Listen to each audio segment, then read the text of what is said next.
परिचय। प्रकाश एक ऐसी वस्तु है जिससे सब परिचित हैं। यह विभिन्न स्रोतों से प्राप्त होता है, जिनमें मुख्य है सूर्य। जीने के लिए जरूरी ऊर्जा हमें इसी से मिलती है। इसके बिना, जैसा कि हम जानते ही हैं, जीवन का अस्तित्व संभव ही नहीं है। ऊर्जा का वो रूप जो वस्तुओं को देखने में हमारी सहायता करता है, प्रकाश कहलाता है। उद्देश्य। इस पाठ के अंत में आप निम्न करने में सक्षम हो जाएंगे: प्रकाश को परिभाषित करना, प्रकाश की प्रकृति को समझना, साधारण दर्पण द्वारा प्रकाश के परावर्तन को समझना, परावर्तन के नियम, वास्तविक और आभासी प्रतिबिंब में अंतर करना।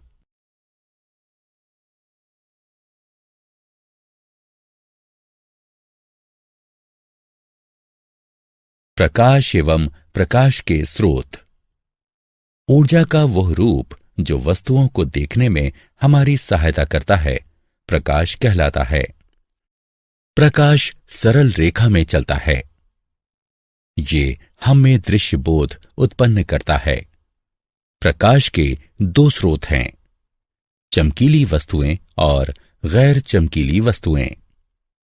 चमकीली वस्तुएं वे वस्तुएं जो अपना स्वयं का प्रकाश छोड़ती हैं, चमकीली वस्तुएं कहलाती हैं, जैसे सूर्य, लैंप, मोमबत्ती इत्यादि। गैर चमकीली वस्तुएं वे वस्तुएं जो स्वयं पर पड़ने वाले प्रकाश को परावर्तित करती हैं, गैर चमकीली वस्तुएं कहलाती हैं, जैसे चंद्रमा, कुर्सी, मेज इत्यादि।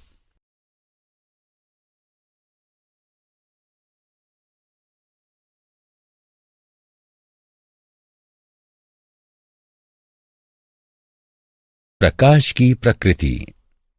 प्रकाश के परावर्तन, अपवर्तन, विवर्तन तथा अन्य अनेक पहलुओं के बारे में जानने के लिए प्रकाश के सिद्धांतों के आधार पर उसकी प्रकृति को समझना होगा। प्रकाश की प्रकृति के दो सिद्धांत हैं: प्रकाश का तरंग सिद्धांत तथा प्रकाश का कण सिद्धांत। प्रकाश का तरंग सिद्धांत। प्रकाश विद्युत चुंबकीय तरंगों पर आधारित होता है, जिन्हें प्रवर्धन के लिए किसी भौतिक माध्यम की आवश्यकता नहीं होती। इसके अभिलक्षण चिन्ह हैं विवर्तन, निष्कर्ष एवं ध्रुवीकरण। प्रकाश का कण सिद्धांत। प्रकाश ऐसे कणों से निर्मित होता है जो अत्यंत तीव्र गति से एक सरल रेखा में चलते हैं। इसके अभिलक्षण चिन्ह हैं परावर्तन और अपवर्तन। प्रकाश तरंग और कण दोनों के गुण प्रदर्शित करता है। प्रकाश का स्वभाव दोहरा होता है।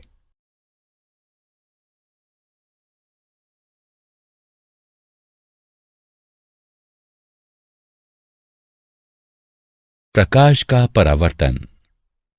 किसी वस्तु की सतह पर पड़ने वाली प्रकाश किरणों का वापस भेजा जाना प्रकाश का परावर्तन कहलाता है। चमकदार सतह वाली वस्तुएं खुरदुरी और धुंधली सतह वाली वस्तुओं की अपेक्षा अधिक प्रकाश परावर्तित करती हैं। चांदी प्रकाश की सर्वोत्तम परावर्तक है। सपाट सतह से परावर्तन। सपाट दर्पण कांच का एक पतला, समतल और चिकना फलक होता है, जिसके एक ओर रजत धातु की चमकीली परत चढ़ी होती है। इस रजत परत को लाल पेंट के द्वारा संरक्षित किया जाता है। आकृति को समझने के लिए आवश्यक पदों के अर्थ निम्नलिखित हैं: आपतित किरण। प्रकाश की वो किरण जो दर्पण की सतह पर पड़ती है, आपतित किरण कहलाती है। आपतन बिंदु। दर्पण पर आपतित किरण जिस बिंदु पर पड़ती है, उस बिंदु को आपतन बिंदु कहते हैं। परावर्तित किरण। दर्पण द्वारा प्रकाश की जिस किरण को वापस भेजा जाता है वह परावर्तित किरण कहलाती है। सामान्य। दर्पण की सतह के आपतन बिंदु पर स्थित समकोण की रेखा को सामान्य कहते हैं। यह एक ऐसी रेखा है जो दर्पण के आपतन बिंदु पर लंबवत स्थित होती है। पार्श्व परिवर्तन। पार्श्व परिवर्तन। जब समतल दर्पण के सामने कोई वस्तु रखी जाती है तब वस्तु का दाहिना पार्श्व दर्पण के बाईं ओर और बायां पार्श्व दर्पण के दाहिनी ओर प्रतीत होता है। किसी वस्तु के पार्श्वों और उसके दर्पण प्रतिबिंब का यह परिवर्तन पार्श्व परिवर्तन कहलाता है। समतल दर्पण के संबंध में अभिलक्षण और उपयोग। किसी समतल दर्पण द्वारा निर्मित प्रतिबिंब के अभिलक्षण। ऐसा प्रतिबिंब आभासी होता है। ऐसा प्रतिबिंब सीधा होता है। प्रतिबिंब का आकार वस्तु के आकार जितना ही होता है। समतल दर्पण द्वारा निर्मित प्रतिबिंब दर्पण में पीछे उतनी ही दूरी पर होता है। ऐसा प्रतिबिंब पार्श्व परिवर्तित होता है।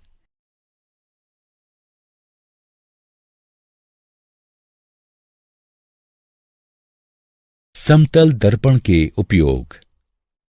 इनका उपयोग स्वयं को देखने के लिए किया जाता है। इन्हें विशिष्ट दुकानों जैसे सुनार की दुकान की अंदरूनी दीवारों पर उन्हें अधिक बड़ा दिखाने के लिए लगाया जाता है। समतल दर्पणों का प्रयोग परिदर्शी बनाने में किया जाता है। इनका प्रयोग व्यस्त मार्गों के तीव्र मोड़ों पर दुर्घटनाएं रोकने के लिए किया जाता है। समतल दर्पण के उपयोग। समतल दर्पण का प्रयोग आईने के तौर पर किया जाता है। समतल दर्पण का प्रयोग सौर कुकर में किया जाता है। समतल दर्पण का प्रयोग कैलिडोस्कोप यानी रंगीन कागज से सुंदर आकृतियां बनाने में प्रयुक्त किया जाने वाला एक खिलौना, कांच के टुकड़े या छोटे छोटे मनके बनाने में किया जाता है।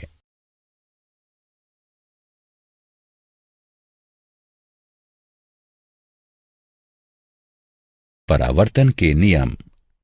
परावर्तन का प्रथम नियम। आपतित किरण, परावर्तित किरण और सामान्य ये सब एक ही समतल पर स्थित होते हैं। परावर्तन का द्वितीय नियम। परावर्तन कोण सदैव आपतन कोण के बराबर होता है।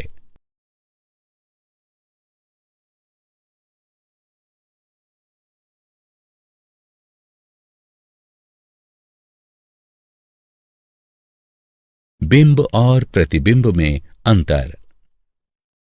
बिंब कोई भी वस्तु जो प्रकाश किरणें उत्सर्जित करती है बिंब कहलाती है। प्रतिबिंब। प्रतिबिंब एक प्रकाशिक प्रकटन है जो किसी बिंब से उत्सर्जित हो रही प्रकाश किरणों के किसी दर्पण द्वारा परावर्तित होने से उत्पन्न होता है।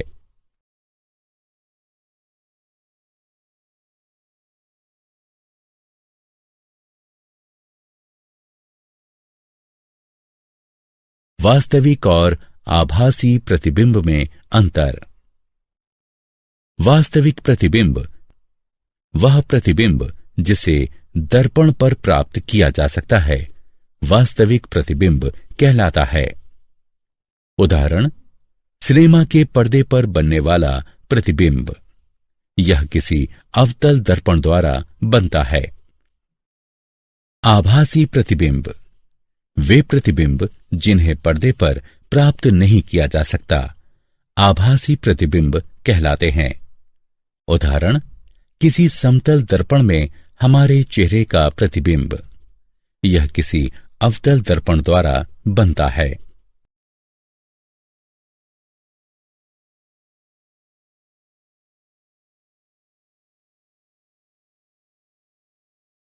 क्या आप जानते हैं दिखाई देने वाले प्रकाश का तरंगदैर्घ्य 380 से 740 नैनोमीटर के मध्य होता है और इसकी आवृत्ति 405 टेराहर्ट्ज से 790 टेराहर्ट्ज के मध्य होती है।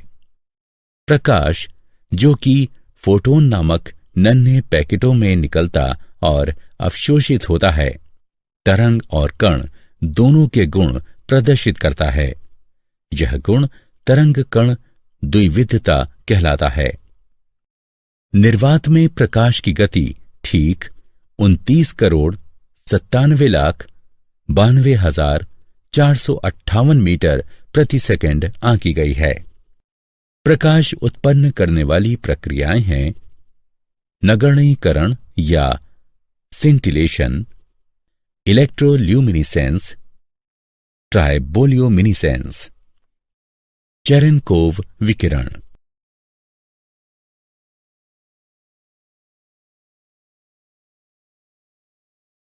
सारांश। आइए हमने जो कुछ सीखा है उसे संक्षेप में दोहराएं। प्रकाश ऊर्जा का ऐसा रूप है जो हमें वस्तुओं को देखने के योग्य बनाता है। प्रकाश तरंग और कण दोनों के गुण प्रदर्शित करता है। इस प्रकार प्रकाश की प्रकृति दोहरी होती है।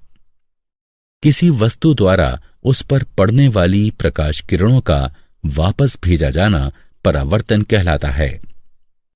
एक माध्यम से दूसरे माध्यम में जाते समय प्रकाश की दिशा परिवर्तित हो जाने को अपवर्तन कहते हैं। आपतित किरण द्वारा सामान्य के साथ बनाए गए कोण को आपतित कोण कहते हैं। परावर्तित किरण द्वारा सामान्य के साथ आपतन बिंदु पर बनाए गए कोण को परावर्तन कोण कहते हैं। आपतन कोण परावर्तन कोण के बराबर होता है।